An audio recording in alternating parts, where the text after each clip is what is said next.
Hey everyone, it's Mike from Rogala Photography here. If you saw my last video, you saw that I did a full edit on a fall photo, and you can find the link down in the description.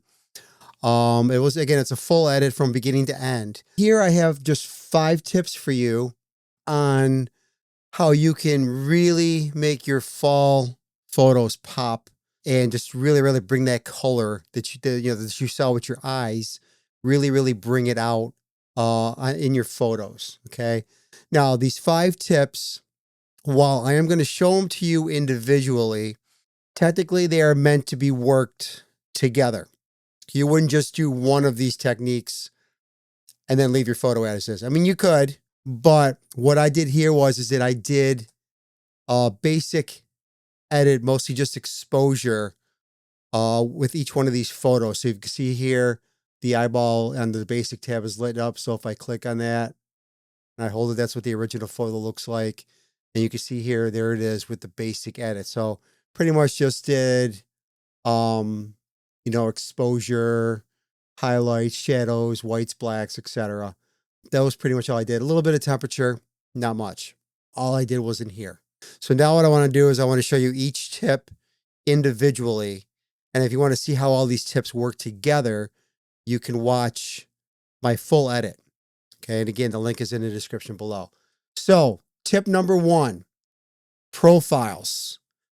Profiles are a great way to give you a basic start on your color and even on your exposure, depending on which profile you choose. So usually when you open up Adobe Lightroom or Adobe Camera Raw, usually it starts you off with Adobe Color. Now you can change that in your preferences, but I'm not going to show you that here. But it starts off with Adobe Color. So if you click here, you could try some of these other profiles that are here. Okay. Now landscape, you could do that. You can see it made some of these colors pop a little bit. You still have a lot of green left, and it made the green pop. You could go to Adobe Vivid, where it keeps the contrast the same, but it still keeps the colors and it makes them pop. Okay.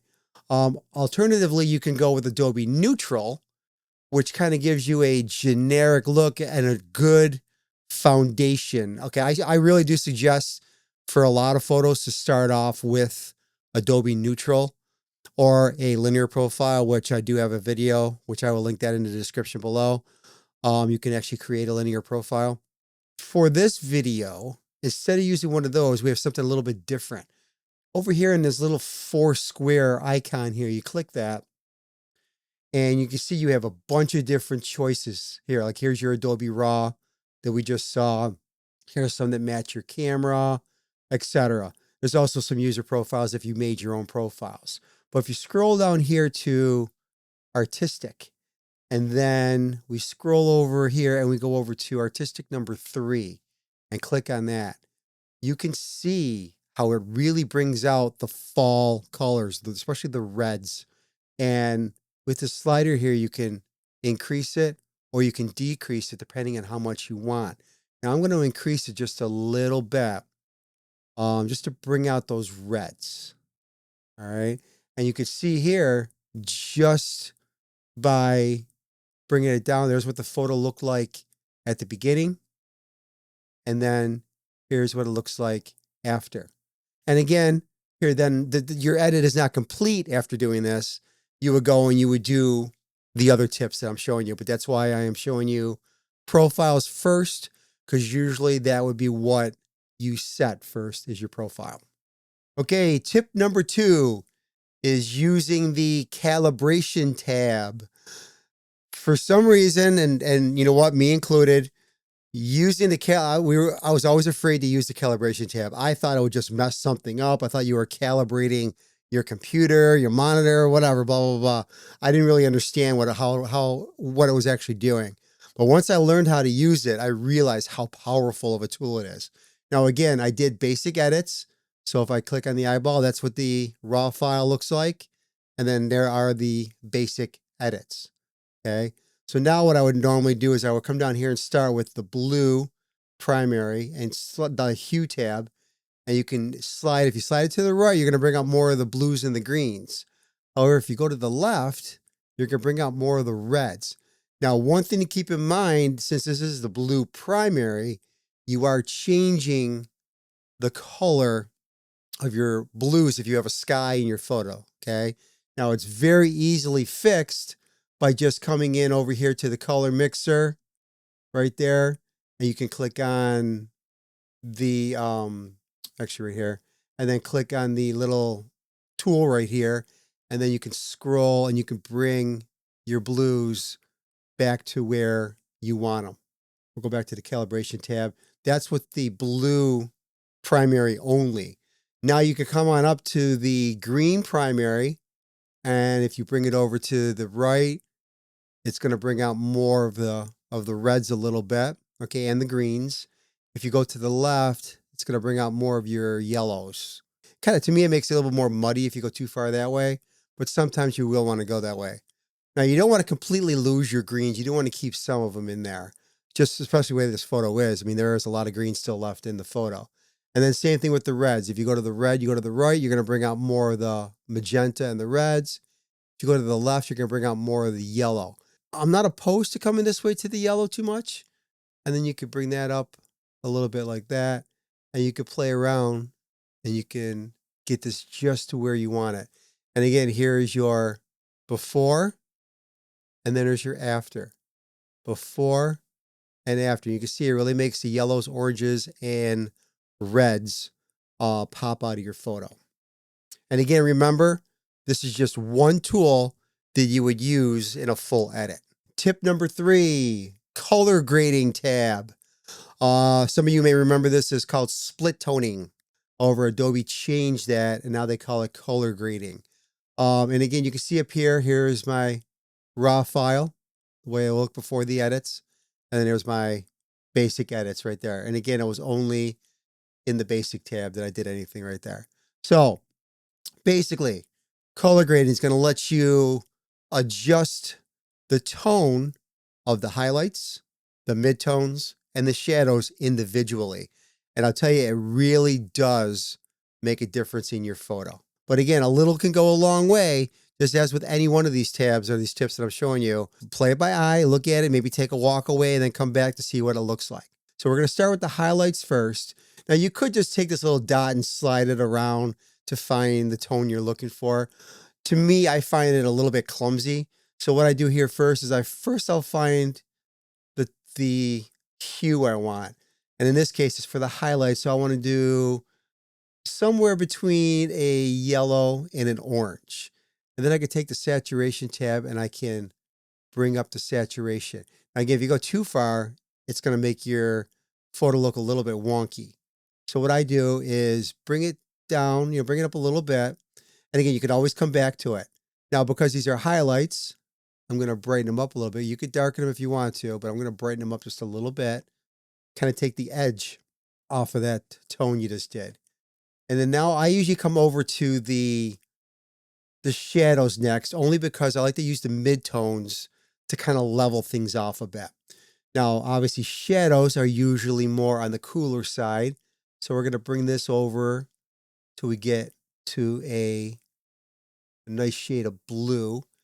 Then we bring up that saturation. You can see it's kind of taking the edge off of those warm tones in the highlights and kind of balancing them a little bit. Now I could come into the midtones, bring my highlights. And again, this is going to be almost the same as what I would do for highlights, somewhere between yellow and orange. And then again, bring up the saturation. And again, if you go too far, you can see it makes your photo look really kind of wonky. And then now you can balance it. So then now you can come in here and you can make your highlights brighter if you want to. I forgot to say that with the midtones, you could do the same thing with the luminance. But if you go too bright with the luminance on the shadows, you can see you get more of a faded look. Which again, if you're going for that look, that's great. In this particular case, I want to have more contrast. So I'll keep the shadows there and maybe bring a little bit more blue into that right there. And here's before, and then there's after. Before and after. And I think what I want to do for this photo is I'm going to bring that saturation down a little bit. and the highlights. And then now you can see before and after, before, after. Okay. Color grading, awesome tool to use. Tip number 4, HSL tab. Now the HSL tab, they actually split it. They have the mixer now, and then they have point color. I'm going to show you point color in a minute, but right now we're just going to use the mixer. Now there's a couple different ways that you can use the HSL tab under the mixer. Number one, you could do these individually. So the yellows, I may want to bring the yellows down a little bit more towards the orange. Oops, right there. I want to bring the oranges more towards the reds. The greens, I want to bring them more towards yellow. Blues, I'm not going to touch the hue of the blues, but we will do saturation. And there's another way you could do this too. So let me reset the mixer here. Okay. And what you could do is there's this little tool right here. You click on this. You can go and find the color you want to adjust. So I want to adjust the yellow. So I come on and I hover over yellow, click on it, and then I can change. And you can look at the sliders. You can see it's moving all the sliders it thinks it needs to move. So in this case, it's moving the yellow and the orange to really change. Now, again, you go too far, again, it gets all wonky and stuff. So you just want to do that a little bit. All right. And then if I want to change the greens a little bit, I could do the same thing with the greens. There, it's making it more towards yellow. And then over here, I make it more towards blue. In this case, I want to go a little bit more towards the yellow. Okay. But again, let me reset that. Oh, if you don't know how I'm doing that too, if you hit on a Mac, hit the Option key. You can see up here, it says Reset Mixer. If I let go of the Option key, it just says Mixer. Hit Option, now you can reset the mixer. Or if I was using point color, I hit Reset Point Color so you can reset it. But I'm going to come back over here and I am going to do these individually. So the yellow, I want to bring over more towards the orange. The orange, I want to bring more towards the reds. The greens, bring them more towards the yellow. Now I come on over to saturation. And again, I can still use the same tool if I want to. But in this case, I'm going to turn up the blues a little bit.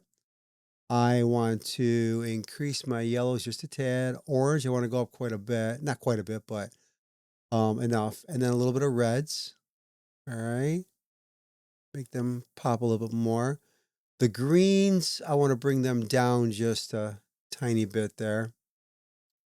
Yeah, it's pretty much there. Now, here's where you really got to see a pop. The luminance, each individual color, you can adjust its luminance. So what I want to do with the yellows, bring them up. And you can see they're really popping now. Okay. The orange, bring them up a little bit. And then the reds, make them come up a little bit. Greens, it all depends on what you want. I kind of like to subdue the greens, at least in this particular photo. Sometimes you can bring them up, and actually this photo, it doesn't look too bad when you bring the greens up, because it does give a little contrast to where the colors changed and then where they have not yet.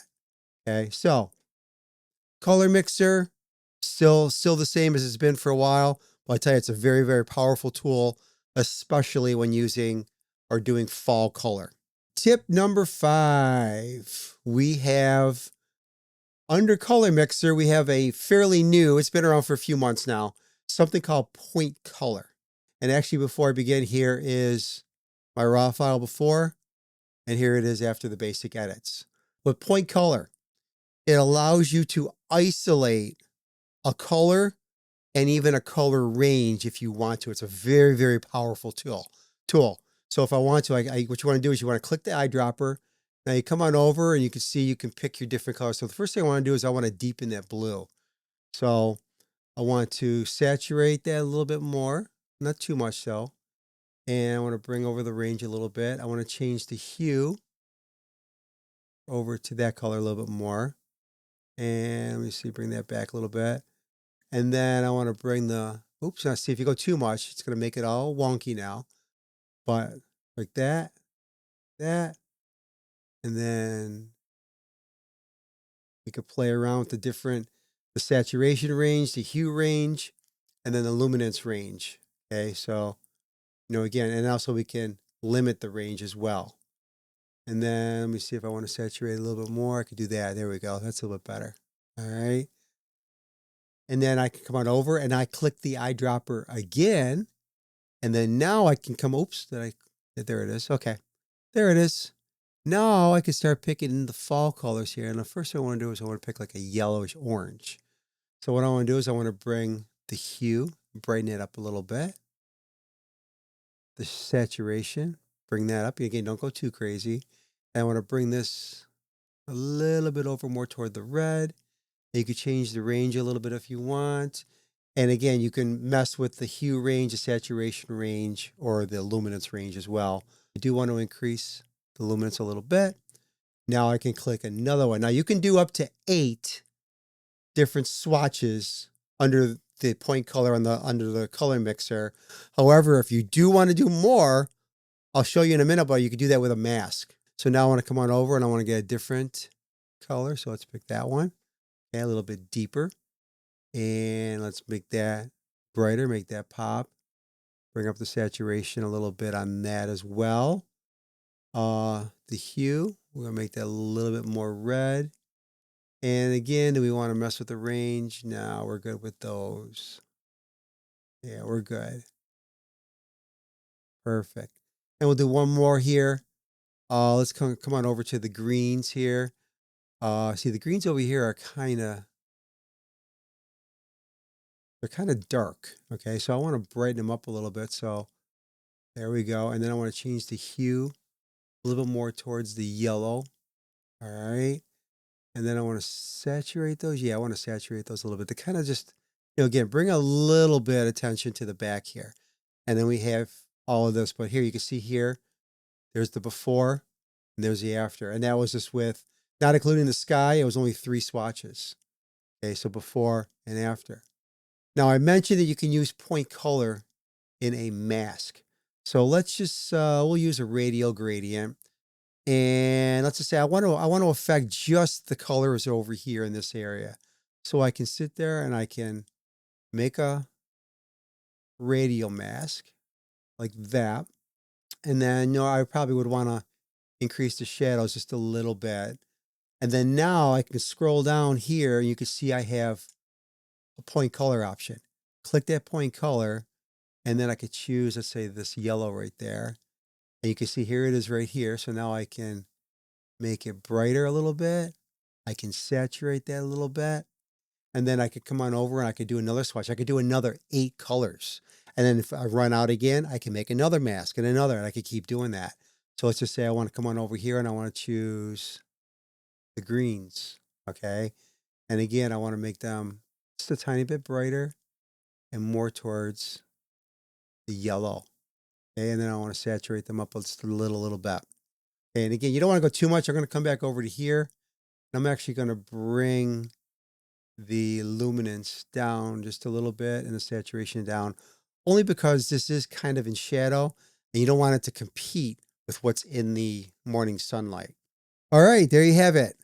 5 tips that will help make your fall photos, the color pop. If you enjoyed my video, please click that like button and hit that subscribe button. I'll tell you, it's really helped my channel a lot. I am about almost 77 subscribers away from 500. So come on, guys, give me to 500. I really appreciate it. You know what? Maybe if I get to 500, I'll do some sort of giveaway. Okay, so let's see if we can get me to 500 subscribers, and I will try to do some sort of a giveaway. Don't know what it will be yet, but we'll do some sort of a giveaway. So until next time, take care, everyone.